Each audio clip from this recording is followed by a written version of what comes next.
ओम नमो नारायणाय वेद वेदांत विद्या वंद्याहि परमवंद्या संसवेद श्री गणेश आता वंदू सरस्वती जी चित्त चैतन्य चित्त शक्ती जे स्फूर्ती अमृत मूर्ती गुरुपुरी जी आता वंदू सद्गुरु जो स्वानंद बोध पंजरू ज्याचे ह्या संसार होय सुतुर उपाय जेणे मस्तकी ठेविता हातू अहंभाव होय घातू स्वभाव होय प्राप्तू अद्वैतानंदू अवतार विठ्ठल श्री ज्ञानदेव तुकाराम पंढरीनाथ भगवान की जय.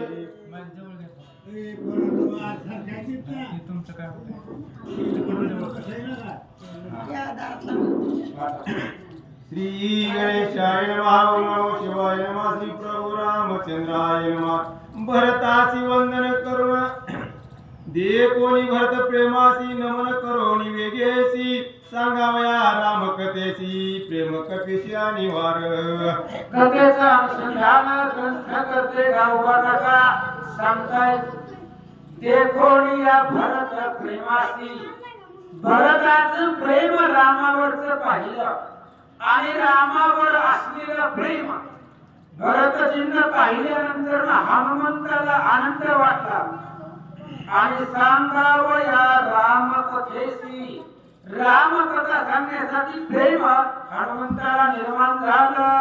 आम्हा निश्चय म्हणे स्वयंराम अनुभवणे जय राम रूप देखणे भरत उल्लंघन केवी घडी. हनुमंताने विचार केला आपलं कामच आहे जग राम रूप देखणे. जगामध्ये प्रत्येकाला रामरूप पाहणं हे आपलं कर्तव्य आहे. मग त्या रामाला त्या रामाच्या भावाचं भरताच्या आज्ञेचं उल्लंघन कसं करावं विचार हनुमान करतात. बंधू धाकटा रामाचा तोही आम्हा रामसाचा केवी उल्लंघो याची वाचा लागण्या कथेचा अन्वय. हनुमानजी विचार करतायत बंधू धाकटा रामाचा तोही आम्हा रामसाचा. रामाचा भाऊ आहे आणि आपल्याला रामासारखाच वंदनीय आहे. म्हणून त्या भरताच्या आज्ञेचं उल्लंघन मी कसं करू. त्यामुळे याच्या वाचेचं बोलण्याचं उल्लंघन आपल्याला करता येणार नाही. हनुमान विचार करतात भरतायचे सावधान चित्रकूटी रघुनंदन देव ने तुम्हासी समाधान पुढारी गमन मांडिली. आणि मग त्यावेळेस सांगायला सुरुवात केली ऐका भरता ऐका सावधान चित्रकूटी रघुनंदन तुम्हासी देवळी समाधान पुढारे गमन मांडिले. चित्रकूट पर्वतापर्यंत रामचंद्राची कथा तुला माहिती आहे आणि चित्रकूट पर्वतावरती रामाची आणि तुझी भेट झाली. बंधूची भेटी अपूर्व आणि त्या भावाची भेटी चित्रकूट पर्वतावरती झाली आणि तिथून तुम्ही अयोध्येला आला. आता त्या चित्रकूटापासून राम निघाले आणि आता निघाल्याबरोबर कुठं गेले ते सांगतो. येऊन अगस्तीची भेटी सांगून या गुह्य गोष्टी शरभंग ऋषी जग जेठी उठा उठी उतरीला. आणि मग रामचंद्र चित्रकूट पर्वतापासून पुढे निघाले.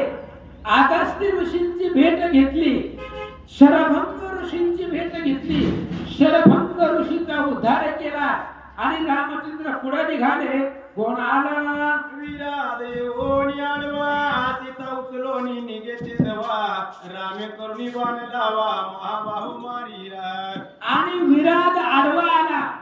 त्या विराधाला रामचंद्राने एका बाणामध्ये मारलं आणि मारल्यानंतर पुन्हा काय झालं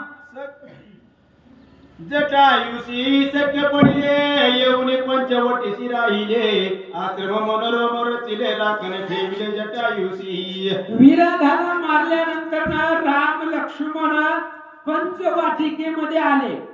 पंचवाटिकेमध्ये त्यांनी आश्रम केला आणि जटायू दशरथाचा मित्र होता.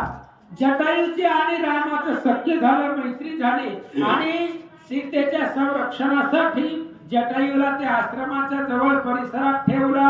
करिता वन विहारासी सौमित्रे मारिले 100 शूर्पणखा माता होय त्यासी लक्ष्मणासी छळ आली. आणि पुन्हा काय झालं मग एक दिवस वनविहार करत असताना लक्ष्मण वनामध्ये फळे आणायला गेला होता. त्यावेळेस शूर्पणखेचा मुलगा सांब तिथं तपश्चर्या करत बसलेला होता.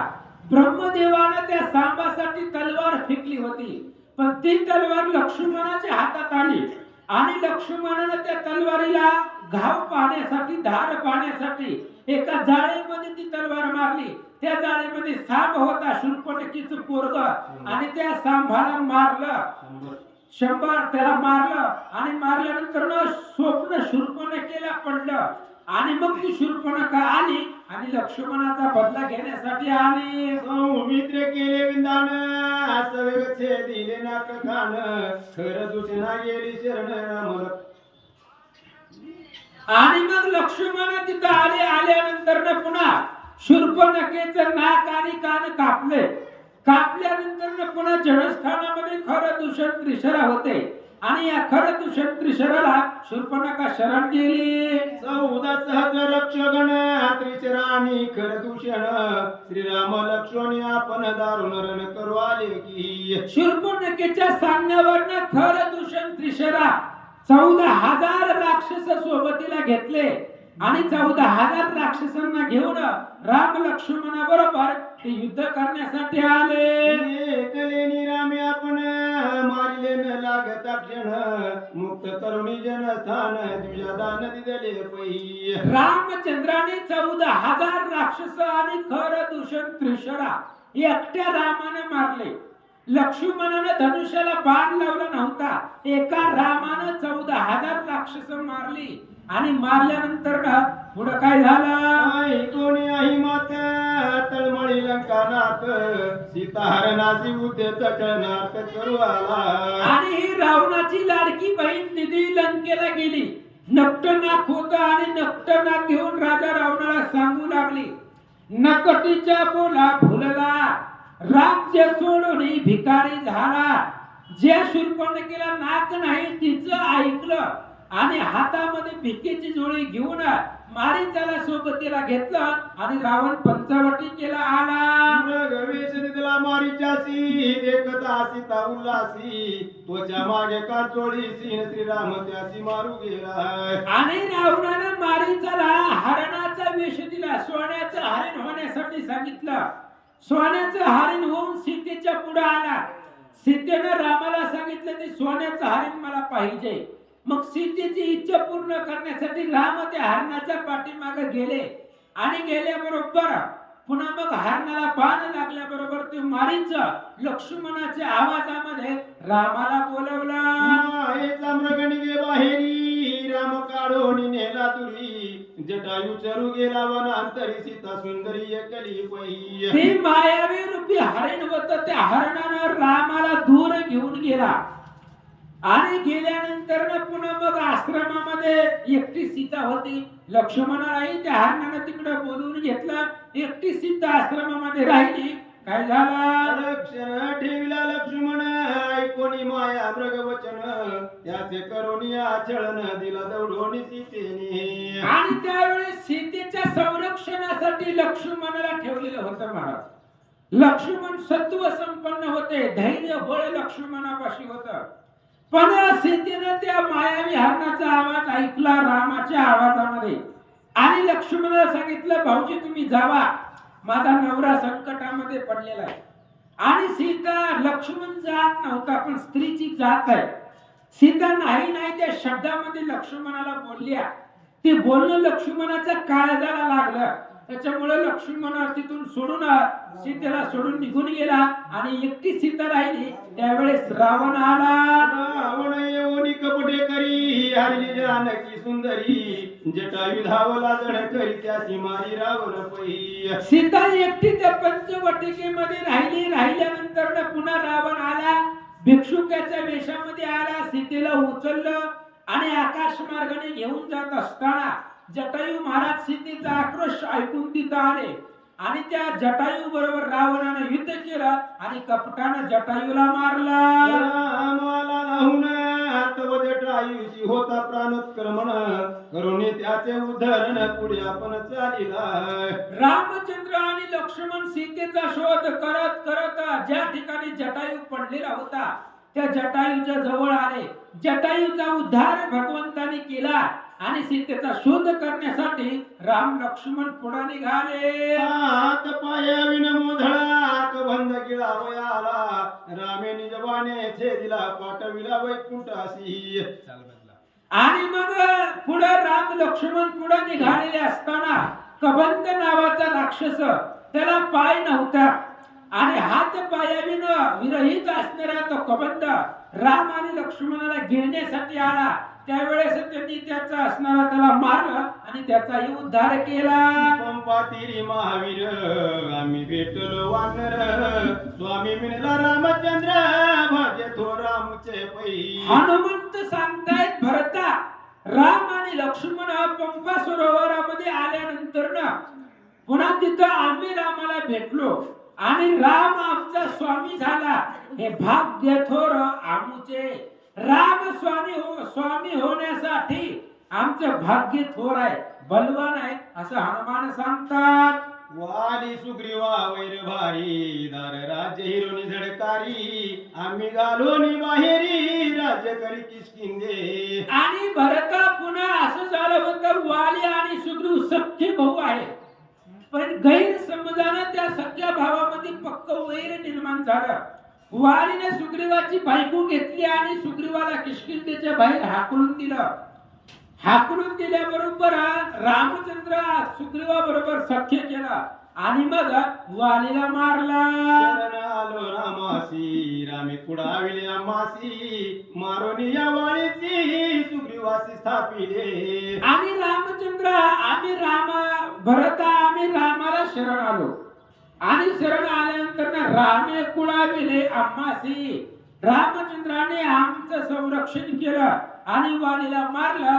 सुग्रीवाची पत्नी सोडवले. वाली सुत युवराजा करुण सीता शुद्धीचे काजा झडकरी पाठविला ओजा सांगा ते मदती दिले. आणि त्यावेळेस हनुमंताजीनं सांगू लागलेले आहे तर मग सीता शुद्धी करायची होती म्हणून वाली सुत असणारा अंगद तो अंगद किष्किंधेचा युवराजा होता आणि त्या अंगदाला सीता शुद्धीला पाठवलं आणि त्या अंगदाच्या सैन्यामध्येच मलाही पाठवलं असं हनुमान सांगतात. सीता शुद्धी आणि ती मग निघाले लवणाई कपी सैन्य चालवित पाही दोही बाजू रघुराजा. काय सांगितलं हनुमंतानं?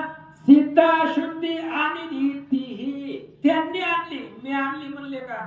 आपण असं तर म्हणलं असतं पट्ट्यानं सीतेचा शोध एकट्याने केलाय. हनुमंताने सांगितलं भरतजी दक्षिण दिशेला जे वानरे गेले होते अंगदाच्या हाताखाली जे सैन्य होता त्या सैन्याने सीता शुद्धी आणली आणि आणल्यानंतर पुन्हा मग रामचंद्राला घेऊन आम्ही निघालो. विभीषणाशी कवी रावणासी तू न माने त्याच्या वचनासी लाता हानीला त्यासी तू आला रामापाशी पैशरण.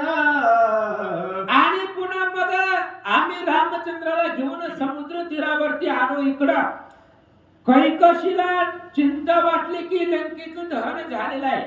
आजपर्यंत ज्या लंकेकडे कोणी पाहत नव्हतं ती लंका जळाली म्हणून कैकशीने विभीषणाला सांगितलं होतं तुझ्या मोठ्या भावाला थोडं समजावून सांग, त्या रामाबरोबर वैर करू नको म्हणून सांग.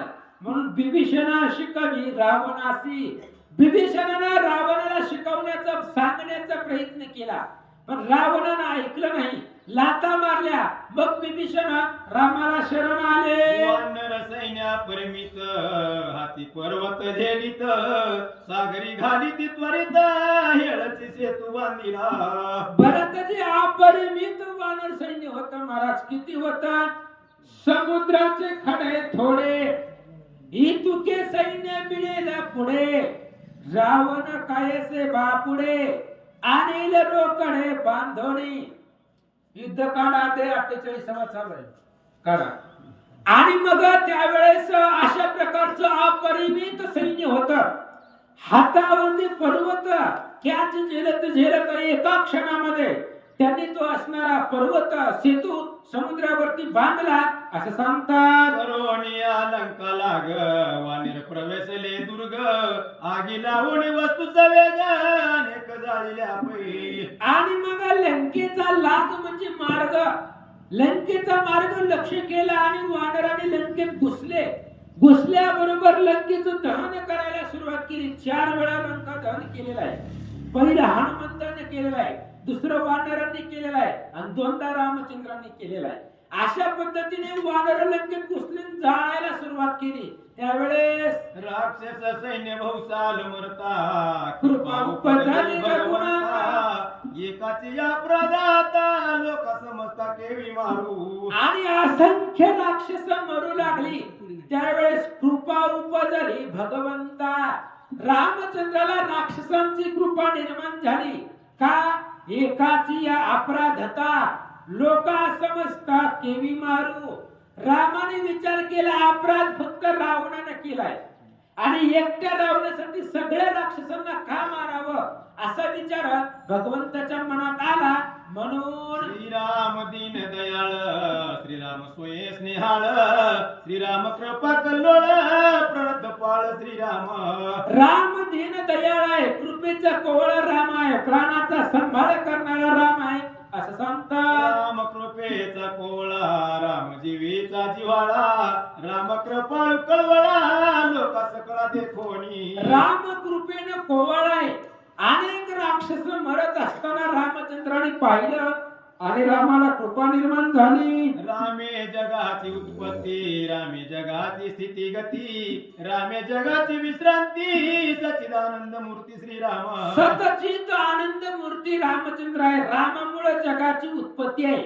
तुझी या सत्य संकल्पने आता जगा उत्पत्ती स्थिती अंत ब्रह्मा विष्णू शिव आज्ञा वंदित आईसा तू समर्थ श्रीरामा. अशा पद्धतीने तुम्ही राम आहात महाराज सांगतात. निरापराधे केवी मारू म्हणून मांडीला शिष्टाचारू पाठविला अंगद विरू अति चतुर बोल कापे. रामचंद्राने विचार केला निरपराध्याला का मारावं म्हणून रामचंद्राने शिष्टाईचा मार्ग काढला. 2 गोष्टी रावणाला सांगू, जर समजावलं ऐकलं तर युद्ध टळेल म्हणून अंगद वीर अतिशय चतुर हुशार बोलका त्या अंगदाला शिष्टाईसाठी पाठवला. त्याने कवीला बहुकरीती तेन मानेची लंकापती मग मांडिली युद्ध ख्याती केली शांती राक्षसा. अहो भरतजी, त्या अंगदानं त्याने शिकविला बहुत रीती. त्या अंगदानं नाना प्रकाराने रावणाला शिकवलं, समजावलं, रावणाचा अपमान केला, धमक्या दिल्या, पण ते रावणानं ऐकलं नाही. रावण युद्धासाठी तयार होत होता, अंगदाचं ऐकलं नाही. मग रामाला राग आला आणि रामानं युद्धाला सुरुवात केली. युद्ध झाले घोरांधर मंत्री प्रहस्तादी महोदर इंद्रजितादी महावीर कुमरे कुमर मारिले. मग भयंकर अशा प्रकारचं युद्ध झालं. त्या युद्धामध्ये राजा रावणाचे मंत्रिमंडळ, राजा रावणाची पोरं, प्रधानाची पोरं, सगळं सैन्य रामाने मारलं. महाबाहू कुंभकर्ण उभा चिरीला विंधोनी बाण आदी नाक कान कापून शिर कमळ दान छेदिले. पुन्हा महाभाऊ तिप्पाड शरीराचा कुंभकर्ण युद्धाला आला. त्या रामचंद्राने कुंभकर्णाची विटंबना करून मारलं. आधी नाक कान कापून शिर कमळ जाण छेदिले. सुग्रीवाने नाक आणि कान कापलं. रामचंद्राने हातपाय तोडले आणि विटंबना करून कुंभकर्णाला मारलं. बंधुपुत्राचे दुःख भारी दाही मुखी शंकरी रावणा दुर्दशा तोरी सुरासुरी धाक त्याचा. आणि मग रावण विचार करू लागला, चिंता करू लागला, काय करावं. भावाला मारलं, पोराला मारलं, सैन्याला मारलं. मग आता दाही तोंडानं रावण शंक करू लागला. काय विचार आठवत नव्हता. दुःखे आरंभळला बहुत आतुर बळी हार गुणात माझे काही न चले मत दात खातो कर करा. रावण दुःखानं आरंभळू लागला, रडू लागला, मोठमोठ्याने दुःख दुःख करू लागला. आतुर बळी हा रघुनाथ, हे राम बलवान आहे, आपल्याला ऐकत नाही. आता मी एकटा राहिलेलो आहे, मी एकट्यानं काय करावं म्हणून रडू लागला. आदट वीर कुंभकर्ण रामे मारिला विंदोन वान, इंद्रजित महावीर दारुण सौमित्रे जाण निवटिला. आधट अशा प्रकारचा वीर आहे, त्या कुंभकर्णाला मारलं. त्रैलोक्यावरती अजय असणारा इंद्रजित आहे, त्या इंद्रजिताला लक्ष्मणानं मारलं. आता मी एकटा राहिलोय. रावण बोलू लागला. प्रधान मारिले आघवे, सैन्य सेना आणि गेले दिवे, एकले म्या काय करावे धनी नागवे रघुनाथ. रावण विचार करू लागला, प्रधान सगळे मेले, जेवढे आपले मंत्री मंडळ होते, पोरं होती, भाऊ होते, सगळे मेले. आता एकटा एक मी राहिलेलो आहे. राम तर आपल्याला ऐकत नाही, मग मी एकट्यानं काय करावं विचार करू लागला. दात करकरा खाक, डोळे गरगरा भोवंडीत, रागे दोन्ही हात चुरीत, शब्दात भूत उचलेली. आणि मग रावणाने विचार केला, कर कर कर कर दात खाऊ लागला, डोळे रागाने फिरवू लागला, लाल भडक झाले. मी एकट्यानं काय करावं म्हणून रावणाला राग आला आणि ब्रह्मदेवाची ब्रह्मशक्ती रावणानं हातात घेतली. शरणांगत मारो आपण, त्या कारणे सांडितील हे प्राण, लक्षणीय विभीषण शक्ती जाणहानी. रावणाने विचार केला, राम ऐकत नाही, हनुमान ऐकत नाही, लक्ष्मण ऐकत नाही, यांचा विषय सोडून द्यायचा. शरणांगत मारू आपण, त्या कारणे हे सांडितील प्राण. रावणाने विचार केला, आपण ह्यांना शरण आलेल्या विभीषणाला मारू. विभीषण जर मेला तर त्याच्यासाठी ही मनाने मरून जातील, असा विचार रावणाने केला आणि विभीषणावर ब्रह्मशक्ती सोडली. वेगी लक्ष्मण धाविनला, पाठीशी शरणांगत घातला, शतदा शक्तीचे दुन वेठेला, गाडा दाटोला तो सौमित्र. आणि मग विभीषण लक्ष्मणाला शरण आले महाराज. आणि संतांचं कर्तव्य आहे, शरण आली असी पाठी, पाहता ती कृपा दृष्टी. असे असणारे लक्ष्मणजी होते. लक्ष्मणाला विभीषणजी शरण आले, विभीषणाला लक्ष्मणाने आपल्या पाठीशी घातलं, लक्ष्मणाच्या पुढे उभा, विभीषणाच्या पुढे उभा राहिले आणि युद्ध करू लागले. मंत्री खिळल्या तिन्ही गुती, परतता न ये मागुती, ऐशे विचारून चित्ती आली का तुळती सौमित्रा. आणि त्या शक्तीनेही विचार केला, ब्रह्मदेवाचा असणारा ती शक्ती होती, मंत्राने खिळून टाकलेला होता. शक्तीला पाठीमागे जाणं येत नव्हतं, जाता येत नव्हतं, पुढे लक्ष्मण ऐकत नव्हता, म्हणून लक्ष्मणाला काकुळतीला ती शक्ती शरण आली. मज खिळल्या भीमंत्रुन, क्षीण माझे अंगवन, मागे सरता रावण, दंड संपूर्ण मज करील. आणि ती ब्रह्मशक्ती लक्ष्मणाला बोलू लागली, महाराज माझी शक्ती क्षीण झालेली आहे, मला मंत्राने खिळून टाकलेले, ताकद संपवलेली आहे. आता मी जर माघारी गेले तर रावण मला दंड करील, मारील. त्याच्यामुळे मी तुम्हाला हात जोडते, शरण आले, माझा स्वीकार करा. म्हणून तुझ मी आले शरण, तू शरणांगत शरण्य, न उपेक्षावे मज लागून, कन्या पूर्ण मी तुझी. आणि त्यावेळेस ती शक्ती लक्ष्मणाला बोलू लागली, कन्या पूर्ण मी तुझी. अहो मी तुमचं लेकरू म्हणून तुम्हाला शरण आलेली आहे, माझी उपेक्षा करू नका, माझा तिरस्कार करू नका, स्वीकार करा. ब्रह्मशक्ती बोलते, कन्या हो शरणाली, तिने अत्यंत कृपाली, सौमित्र शरणांगत माऊली, अंगीकारिली ब्रह्मशक्ती. म्हणून कन्या म्हणून शरण आली, त्याने अत्यंत कृपा आली. सौमित्र शरणांगत माऊली, शरणांगता शरण्या मीच एकू असा लक्ष्मण. त्या लक्ष्मणाला शरण आलेली शक्ती आणि त्या शक्तीचा स्वीकार कन्या म्हणून आल्यामुळे लक्ष्मणाला कळवळ आला. कन्या झाली उपहत, जनकतीशी अंगकारित, सौमित्र अत्यंत कृपा भरित, थारा देतो निज हृदयी. जसा मुलगी लहानाची मोठी झाली त्यावेळेस तिची जिम्मेदारी, तिचा स्वीकार तिचा बाप घेत असतो, तिची जबाबदारी तिचा वडील उचलण्यासाठी समर्थ असतो. तसं ही कन्या म्हणून शरण आलेली शक्ती होती आणि लक्ष्मणाला मुलगी म्हणून शरण आली, म्हणून लक्ष्मणाने स्वीकार केला. जरी उपेक्षु येसी तरी जगी होईन उपहासी ब्रह्मवरद या शक्तीची ब्राह्मणा मासी निज पूज्य. लक्ष्मणाने विचार केला, या शक्तीचा जर उपहास केला, जर तिरस्कार केला तर मी पराजयी होईल, माझा विजय होणार नाही. कारण ब्राह्मण हे आम्हाला निज पूज्य आहे, आम्हाला वंदनीय आहे, असं लक्ष्मण स्वतःच्या मनाला विचार करतात. द्विज वचन उपेक्षिता पूर्ण पूजे वैशेल माथा वदिले जरी शरणांगता तरी अनर्था माझारी पडिजे. लक्ष्मणाने विचार केला, ब्राह्मणाचा जर अपमान केला तर डोक्यावरती अपयश येईल, आणि जर शरण आलेल्याचा वध केला, त्या शक्ती शरण आलेली आहे तिच्यावरती बाण सोडून जर तिचा वध केला, ती शक्ती जर महागारी पाठवली तर शरण आलेल्याला मारलं हे पातक लागेल. लक्ष्मणजी विचार करतात. जीवे जाता शरणांगत प्राण सांडील रघुनाथ सुग्रीवादी कपी समजता प्राण निश्चित सांडितील. विचार लक्ष्मणजी करताय, जर शरणांगत मेला, शरण आलेल्या जर मरण भेटलं तर मग रामचंद्र रागवतील, रामही राहणार नाही, रामही मरतील, सुग्रीवही मरेल, असा विचार लक्ष्मणजी करतात. मग माझे जिने काय व्रतभूमीशी भार होय चुकवा वया सकळा पाय जीवे पाये विनटला. मग माझा उपयोग काय आहे जगून? जर राम मेला, सुग्रीव मेला, सगळे वानर मेली तर मी एकटा जगून काय करू?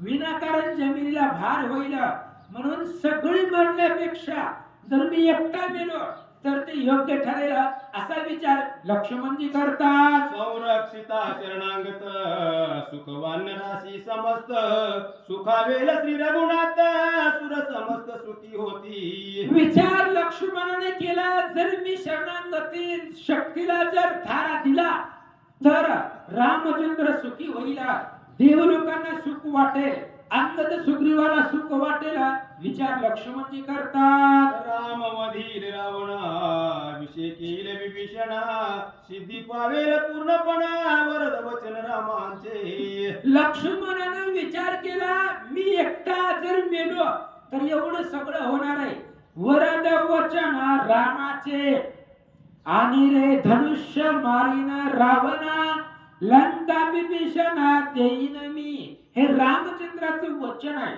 आणि मी जर इथं मेलो तर ती रामचंद्राचं वचन पूर्ण होईल.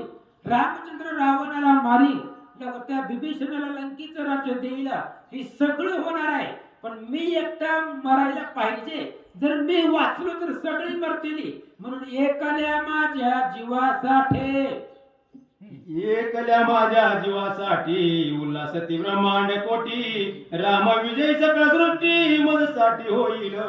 लक्ष्मणाने विचार केला, मी एका माझ्यासाठी राम जगामध्ये विजयी होणार आहे, माझे काय व्हायचे ते होईल, पण मी माझ्या एकट्याच्या जाण्यानं रामचंद्राचा विजय सृष्टीमध्ये त्रैलोक्यामध्ये होईल, असा विचार लक्ष्मणजी करतात. आईचे विचार चित्ती पसरली अंगाची वाखती हृदय झेलेली ब्रह्मशक्ती केली खेती ख्याती सौमित्रे. अशा प्रकारचा विचार केला, आणि विचार केल्याबरोबर पसरली अंगाची वाखाती, त्या शक्तीला आपलं असणार हृदय लक्ष्मणाने त्या ठिकाणी हृदय पुढे केला, आणि हृदयावरती त्या ब्रह्मशक्तीचा प्रहार झेलला. शक्ती भेदिता लक्ष्मणा गर्ज सिंहनादे रावण त्यावरी चालिला रघुनंदन धनुष्यबाण सज्जोनी. ज्यावेळेस लक्ष्मणाला शक्ती लागली त्यावेळेस रावणाला आनंद वाटला, आणि सिंहनादाने रावणाने गर्जना केली. रामचंद्राला राग आला, आणि अतिशय रागाने रामचंद्र रावणाला मारण्यासाठी निघाले. निर्वाण बाण तत्काळ मारावा रावण येरी साधिले विंदन पाठी देऊन पळाला की. अशा पद्धतीने मग त्यावेळेस विचार केला, आणि विचार केल्याबरोबर लगेचच निर्वाण अशा प्रकारचे बाण सोडले, आणि निर्वाण बाण सोडून त्या राजा रावणाला मारावं, तेवढ्या वेळामध्ये रावण पळून गेला. पळाल्यावरी रामराव सर्वता न करी घाव ऐसा जाणो दृढ भाव रावण पाठी देऊन पळाला. रावणाला माहिती आहे, पळाल्यावरती रावण रामचंद्र बाण सोडित नाही, पळून शस्त्रावरती जिपीत असणाऱ्याला राम मारित नाही. हे रावणाला काही काही महत्वाचे मुद्दे रामाचं गुह्य माहिती होतं, म्हणून रावण पळून गेला आणि आपला स्वतःचा जीव त्यावेळेस रावणानं वाचवला. पळून या रावण विजय झाला रघुनंदन, पाहू आला लक्ष्मण तो मूर्छा पन्न देखिला. रावण पळून गेला आणि रावणाला पळवून लावल्यानंतर रामचंद्र माघारी आले. लक्ष्मण मूर्छिता रामाला दिसला. पूर्वाळून अमृत हस्ती केली निर्विती शक्ती, विशल्य न करीत रघुपती ब्रह्मवचना पुरती राखिली. आणि त्यावेळेस लक्ष्मणाला पाहिलं तर लक्ष्मणाला शक्तीचा बाण लागलेला आहे. विशल्य न करीत रघुपती म्हणजे रामानं लक्ष्मणाला उठवलं नाही. उठवता येत नव्हतं असं नाही, उठवलं नाही. जर उठवलं असतं तर ब्रह्मदेवाचा अपमान झाला असता, ब्रह्मदेवाच्या वचनाचा मान खंडन झालं असतं. आणि ब्रह्मदेवाला मान देण्यासाठी रामचंद्राने लक्ष्मणाला उठवलं नाही असं सांगतात. ब्राह्मणाचा अतिक्रम सर्व काम करी रघुत्तम, आदरीला लौकिक धर्म बंधुतम उठवावया. रामचंद्राला लक्ष्मणाला जागेवर उठवता येत होतं महाराज, पण ब्राह्मणाचा अतिक्रम सर्वथा न करी रघुत्तम. रामचंद्र ब्राह्मणाचा अतिक्रम अवमान करत नाही, म्हणून लक्ष्मणाला उठवलं नाही. पण लक्ष्मणाला उठवायचंय त्यासाठी आदरीला लौकिक धर्म, लौकिक रीतीने उठवण्याचा प्रयत्न रामचंद्र करू लागले. बोलावणी सुषेण वैद्यराज, पुसता झाला रघुराज, वेगी उपाय सांग माझा बंधुराज उठवावया. आणि लगेच रामचंद्राने सुषेण वैद्याला बोलवलं आणि सुषेणाला सांगितलं, महाराज इकडे या म्हणले. लक्ष्मण पडलेला आहे, त्याला उठवण्यासाठी उपाय सांगा. सुषेण वैद्य सुबुद्धी आणविल्या दिव्य औषधी, शक्ती भेदी हृदय संधी त्रिशुद्धी विरवावया. सुषेणी सुबुद्धी आहे, त्या सुबुद्धी सुषेणाने सांगितलं द्रोणागिरीवरच्या औषधी आहे आणि त्या औषधी घेऊन या. लक्ष्मण उठेल म्हणून मी आलो. सूर्योदय न होता पाहो नाव औषधी समुदाव, म्हणून मुझ धाडी राम रावो महाभाव परियसी. हनुमानजी सांगतायत महाभाव परियसी. भरत ऐका, जोपर्यंत सूर्य उगवत नाही तोपर्यंत मला लंकेमध्ये हे पर्वत घेऊन जायचंय. तुम्ही विचारलं होतं पर्वत कशाला घेऊन येतोसी, पर्वत घेऊन का चाललाय तुम्ही विचारलं, त्याचंही कारण आहे.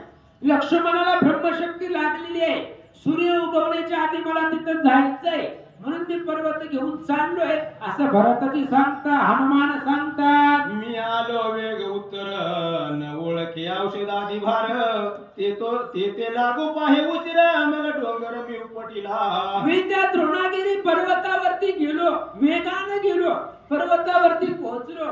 पण त्या पर्वतावर गेल्यावर मला औषधी ओळखू येत नव्हत्या, तिथंच वेळ जाईल असं मला वाटलं. मग डोंगर उपटीला, मग सगळा द्रोणागिरी पर्वतच हातावरती घेतला आणि निघालो होतो. मार्गी जाता तो रानवीता तो बाण राम नामांकित, देखून आलो येत तो अद्भुत देखिले. आणि हनुमानजी सांगतात मी मार्गाने वेगाने जात होतो, हातामध्ये पर्वत घेऊन रात्रीच्या वेळेला लवकरात लवकर लंकेमध्ये जात होतो. पण जात असताना रस्त्यामध्ये एक राम नामांकित बाण आला आणि ते बाण राम नामांकित मला खाली उडू लागला. राम नामांकित असल्यामुळं माझं बळ चाललं नाही आणि त्या बाणाच्या पाठीमागे आलो. राम रूपे भ्रमले चित्त, बोलिलो बहुत, ते क्षमा कर रघुनाथ मरकट उद्भत अविवेकी. अहो हनुमंता, भरतजी राम नामानं माझं चित्त भ्रमित झालं आणि मला त्यावेळेस काही आठवणा गेलं. राम नामानं मला बांधलं होतं म्हणून इथं आलो. इथं आल्याबरोबर सगळेच रामनाम म्हणता येतं, आश्चर्य वाटला. देखोनी तुझा आश्रम अत्यंत झाला विश्राम, मने विसरलो गमन धर्म सर्वाही समराम सुख. अहो भरतजी, तुमचा आश्रम पाहिला आणि या नंदीग्रामाच्या ठिकाणी आल्यानंतर ना मनाला विश्रांती भेटली. कारण सगळीकडे रामनामाचं कीर्तन आहे, रामाचं स्मरण आहे. या परिसरामध्ये आल्यानंतर ना जीवाला समाधान वाटलं.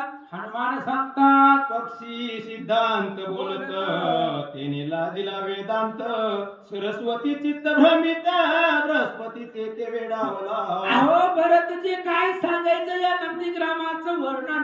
पक्षी सिद्धांत बोलता, पक्षी सिद्धांत बोलताय, त्यानं वेदाला सुद्धा लाज वाटेल असं ज्ञान पक्ष्यांकडनं ऐकायला भेटतंय. सरस्वतीचं चित्त भ्रमित झालंय, बृहस्पतीला वेड लागल्यासारखं झालंय. एवढ्या ज्ञानाच्या गोष्टी तुमच्या नंदीग्रामामध्ये चालतात.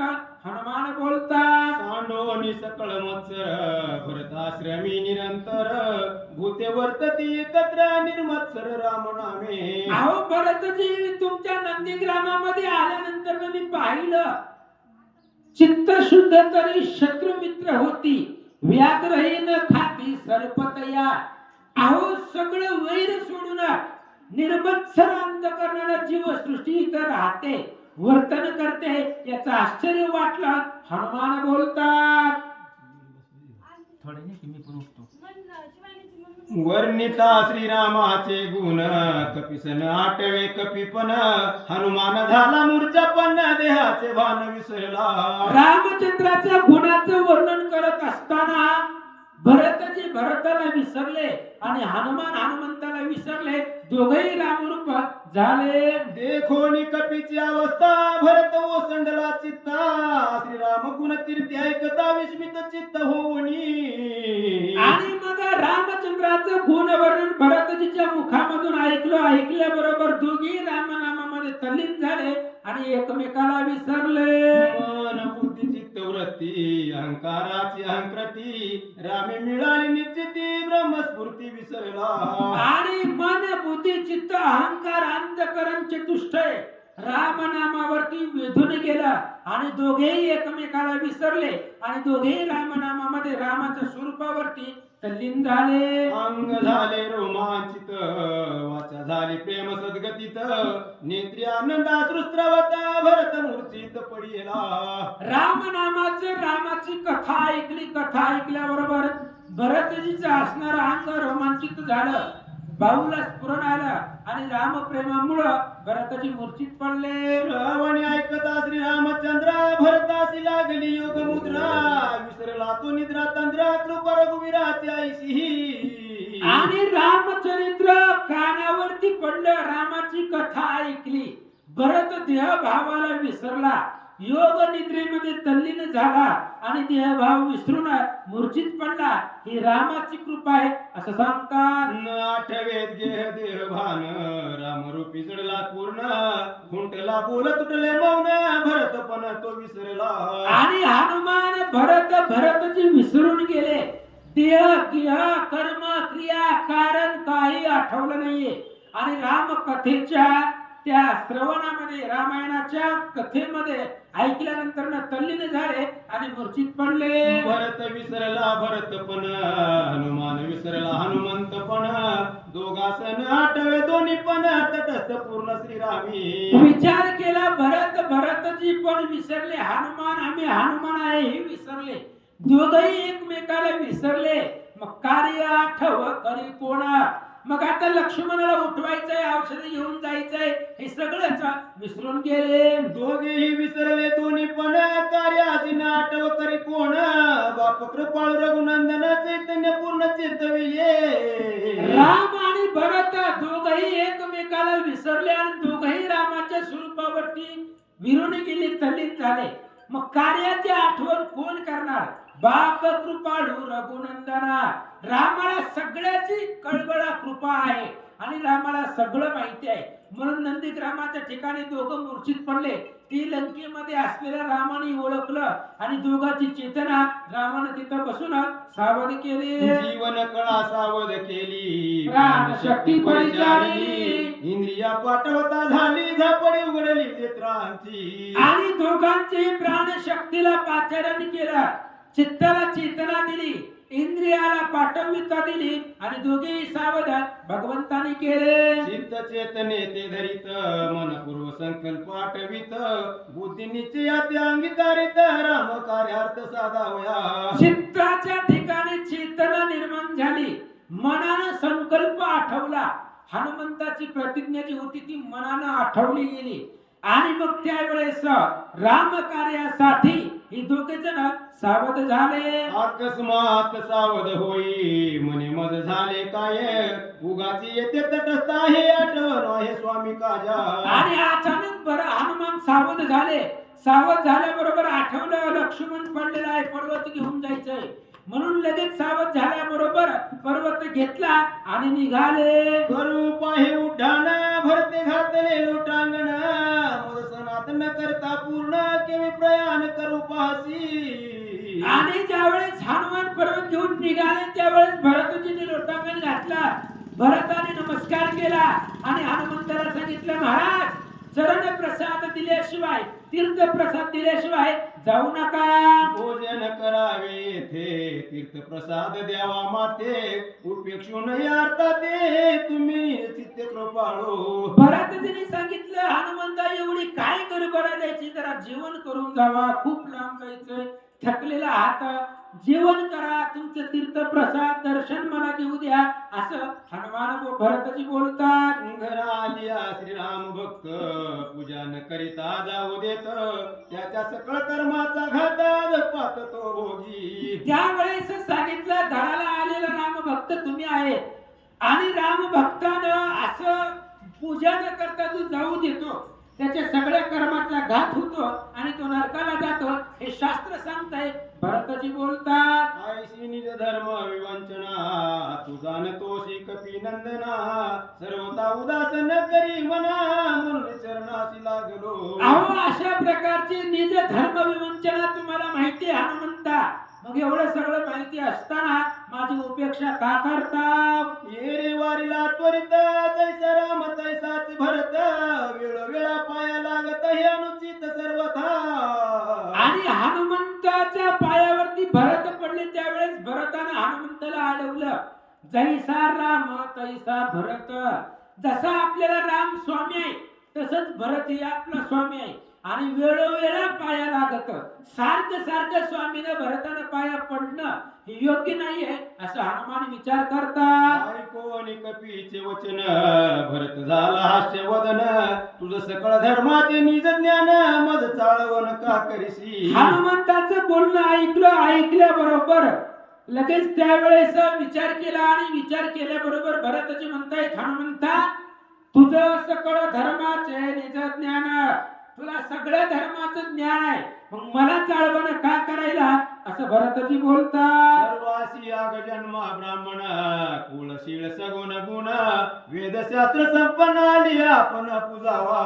अहो सर्व अग्रजन्म ब्राह्मण आहे, कुळशील सगुण गुण आहे, वेदशास्त्र संपन्न आहे, असा जर कोणी आपल्या घराला आला तर त्याची आपण पूजाच करावी असं सांगतात. पुंडलिक वरदार विठ्ठल तुकाराम.